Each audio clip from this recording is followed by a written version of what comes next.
Hi hello friends, అందరు ఎలా ఉన్నారు? బాగున్నారా? నేనైతే చాలా బాగున్నాను. మీరు బాగుండాలని అయితే మనస్ఫూర్తిగా కోరుకుంటున్నాను. ముందుగా అందరికీ తొలి ఏకాదశి శుభాకాంక్షలు. ఇదైతే వీడియో ఏకాదశి రోజు తీసిన వీడియో. ఇది ఎప్పుడు అప్లోడ్ చేస్తానో, ఎప్పుడు మీకు రీచ్ అవుతుందో తెలియదు, కానీ అందరికీ తొలి ఏకాదశి శుభాకాంక్షలు. అయితే ఈరోజు ఎంతమంది ఈ వీడియో చూస్తున్న వాళ్ళు ఎంతమంది ఫాస్టింగ్ ఉన్నారో లేదో కామెంట్ సెక్షన్లో కామెంట్ చేయండి. నేను ఫస్ట్ టైం ఫాస్టింగ్ అయితే ఉన్నాను. అయితే ఇంతకు ముందుకి ఒకసారి అయితే ఫాస్టింగ్ ఉన్నాను, కానీ రోజంతా ఉండలేకపోయాను అనమాట. అందుకని చెప్పేసి ఈసారన్నా పూర్తిగా ఉండి ఆ దేవునికి ఫాస్టింగ్ అయితే ఉండాలని చెప్పేసి గట్టిగా అనుకున్నాను అనమాట. ఇక ఉదయం నుంచి నేను పూజ చేసేది, నేను బ్లాగ్ అయితే తీద్దామని చెప్పేసి అనుకున్నాను, కానీ అస్సలు కుదరలేదనమాట. ఇక పిల్లల్ని చూసుకుంటూ వీడియో తీసుకుంటూ నేను పూజ చేయాలంటే కష్టం అవుతుందని చెప్పేసి అసలు నేనైతే వీడియో అయితే తీయలేదు. ఇక సాయంత్రం టైంలో టెంపుల్కి అయితే వెళ్ళాలన్నమాట. ఫాస్టింగ్ ఉన్న ప్రతి ఒక్కరూ ఆ రోజు కంపల్సరీ దగ్గరలో ఏ టెంపుల్ ఉన్నా సరే వెళ్ళాలి. అయితే నేనైతే వెంకటేశ్వర స్వామి టెంపుల్కి వెళ్ళానన్నమాట.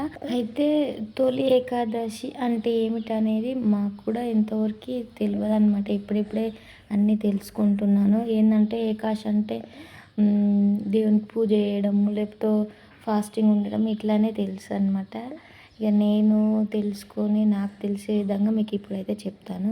అయితే సూర్యనారాయణ నిద్ర పోతుంటే రాక్షసుడు స్వామి మీద పడబోతాడు అనమాట. అంటే పైన పడనీకి పోయినప్పుడు ఆయన నుంచి ఒక ఆమె పుడుతుందనమాట. ఆయన శక్తి నుంచి ఒక ఆడామ పుట్టి ఆయన మీద పడకుండా రాక్షసుని అయితే చంపేయడానికి వెళ్తుందనమాట. అప్పుడు ఆ రాక్షసుడు బియ్యంలో దాచుకుంటాడనమాట. అప్పుడు పుట్టిన ఆడశక్తే ఆమెకు తొలి ఏకాదశి అని పెట్టిరనమాట. అంటే నూనె అయితే నాకు ఎంత ఇష్టమో ఆ రోజు ఉపవాసం ఉన్నవారు, పూజ చేసిన వాళ్ళు నాకు అంత ఇష్టం అని చెప్పేసి చెప్పిండనమాట. అట్లా తొలి ఏకాదశి ఆమె పుట్టడం వల్ల ఆ గడియని తొలి ఏకాదశి అనేసి అంటారంట. ఇక బియ్యం ఆయన అప్పుడు చంపనీకపోయినప్పుడు బియ్యములో దాచుకుంటాడంట రాక్షసుడు. అందుకని చెప్పి ఆ రోజు అన్నం అయితే తినొద్దు. అన్నం కానీ పిండికి సంబంధించిన ఏంటి కూడా తినొద్దు అనమాట. ఓన్లీ పండ్లు, పాలు అంతే తప్పితే ఇక వేరే ఏం తీసుకోవద్దు బియ్యంకి సంబంధించినవి. అటుకులతోటి ప్రసాదం అయితే చేస్తారు. అటుకులతోటి ప్రసాదము ఇవి మాత్రమే ఆ రోజు ఫాస్టింగ్ ఉండి తినాలన్నమాట. అన్నము కానీ ఇడ్లీలు, చపాతీలు ఇవన్నీ ఏం తినకూడదన్నమాట. నాకు తెలిసిన విధంగా అయితే మీకైతే చెప్తున్నాను. మీకు అర్థమవుతుందో అర్థం కాదో నాకైతే తెలియదు. నాకు కూడా తెలియకపోతుంటే నేను కూడా తెలుసుకొని మరి మీకు చెప్తున్నాను. ఇక నేనైతే వెంకటేశ్వర టెంపుల్కి అయితే వెళ్ళినని చెప్పిన కదా. ఫస్ట్ ఆ వెంకటేశ్వర స్వామి కంటే ముందు బయట గణపతి దేవుడు ఉన్నమాట. గణపతి దేవునికి పూజ చేసుకొని ప్రదక్షిణలు చేసిన తర్వాతకి దర్శనం చేసుకొని వెంకటేశ్వర టెంపుల్కి అయితే ఎంట్రీ అయినామన్నమాట. వెంకటేశ్వర్ల గుడి చుట్టూ ఒక 5 రౌండ్స్ అయితే తిరిగినాము, ప్రదర్శనలు చేసినాము 5. ఇక తర్వాతకి లోపలికి ఎంట్రీ కాగానే శ్రీదేవి అమ్మవారు దర్శనం చేసుకున్నాం. తర్వాతకి వెంకటేశ్వర్ల స్వామిని అయితే దర్శనం అయితే చేసుకున్నాం అనమాట. చాలా చాలా మంచి అనిపించింది ఆ రోజంతా ఫాస్టింగ్ ఉండి. ఇక దేవునికి సాయంత్రము దర్శనం చేసుకుంటే చాలా చాలా మంచిగా అయితే అనిపించింది అనమాట. చాలా మనసు అయితే చాలా మంచిగా అనిపించింది. అయితే నాకు అసలు ఎప్పుడైనా కొద్దిసేపు అన్నం ఏదైనా తినకున్నా కడుపులో ఎట్లో అయ్యి ఆకలి కళ్ళు తిరిగేవి. ఈరోజు పండుగ రోజు ఫాస్టింగ్ ఉన్నాం కదా, అస్సలు నాకు ఆకలి అనేది తెలుసా. ఆ దేవుని పాటలు పెట్టుకొని ఆ దేవుని గురించి వినడము, ఈ రోజంతా ఎట్లా గడిచిపోయిందో కూడా అర్థం కావట్లేదు అస్సలు. అయితే తొలి ఏకాదశి శనివారం రోజు రావడం చాలా మంచిదన్నమాట. ఎందుకంటే ఆ వెంకటేశ్వర్ల స్వామి, ఆ నారాయణుడు కి పూజ చేసుకోవడము, ఫాస్టింగ్ ఉండడము. ఇంకోటి 7 శనివారాల వ్రతం చేస్తారు కదా. ఫస్ట్ చేయాలనుకున్నవారు అంటే ఇప్పుడే స్టార్ట్ చేయాలనుకుంటున్నవారు ఈరోజు ఏకాదశి రోజు తొలి ఏకాదశి రోజైతే మంచిదన్నమాట.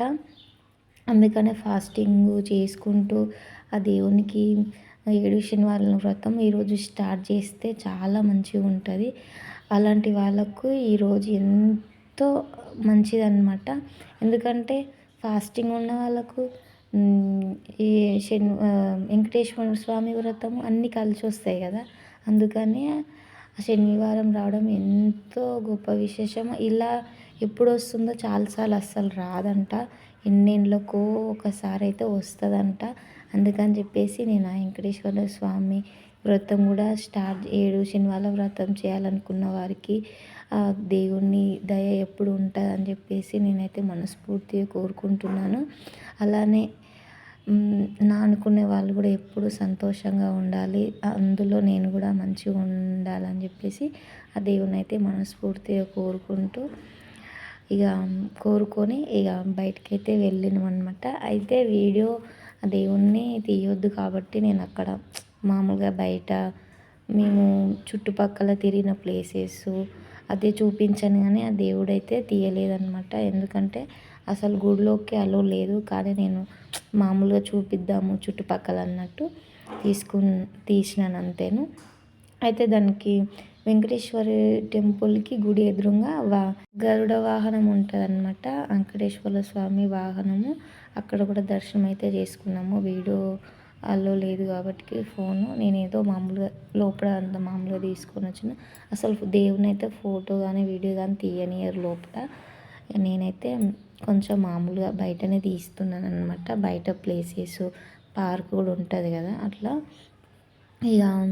ఇక్కడ వచ్చేసి పార్కులో కొద్దిసేపు అయితే ఫొటోసు ఇక్కడ కృష్ణుడు ఉందనమాట. కృష్ణుడి దగ్గర ఫొటోస్ తీసుకొని మంచిగా అనిపించింది. సాయంత్రం టైంలో ఎంత బాగుందంటే ఆ పార్కులో అసలు ఎంత ప్రశాంతం, అక్కడనే ఉండిపోవాలనిపిస్తుంది అనమాట. అంత మంచిగా ఉంది, చాలా మంచిగా అనిపించింది అనమాట.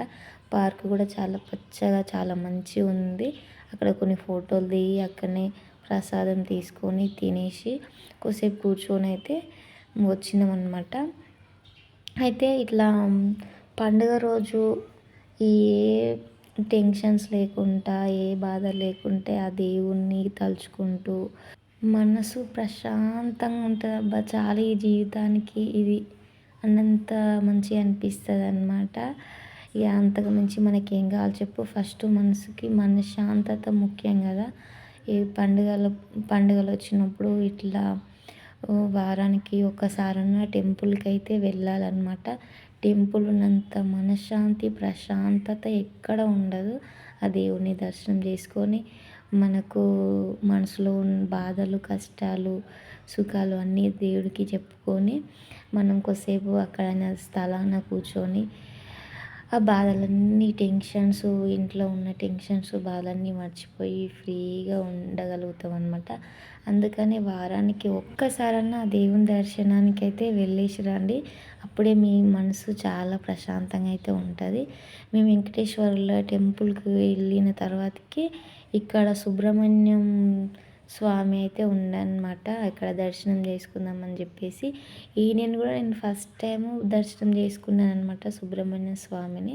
ఎందుకంటే నేను ఎప్పుడు ఫోన్లో చూడడం కానీ అట్లా చూసినా కానీ ఫస్ట్ టైం ఆ దేవుణ్ణి దర్శనం చేసుకొని ఇంకా చాలా సాయంత్రం అయింది, నైట్ టైం అయింది, తొందరగా అయితే వచ్చేసినాం. కానీ అసలు ఇంకా ఆడ కూర్చొని చుట్టూ ప్రదర్శనలు చేసి ఆ దేవునికి కాడ కొద్దిసేపు కూర్చొని వస్తే చాలా మంచిగా అనిపించింది. కానీ సాయంత్రం టైం అయింది అందుకని చెప్పేసి తొందరగా అయితే వచ్చినాం అనమాట. కానీ ఆ దేవుడు చూడండి ఒకసారి వీడియోలో ఎంత మంచిగా ఎంత ప్రశాంతంగా అసలు నేను మాటల్లో చెప్పలేనమాట. అంత మంచిగా అనిపించింది.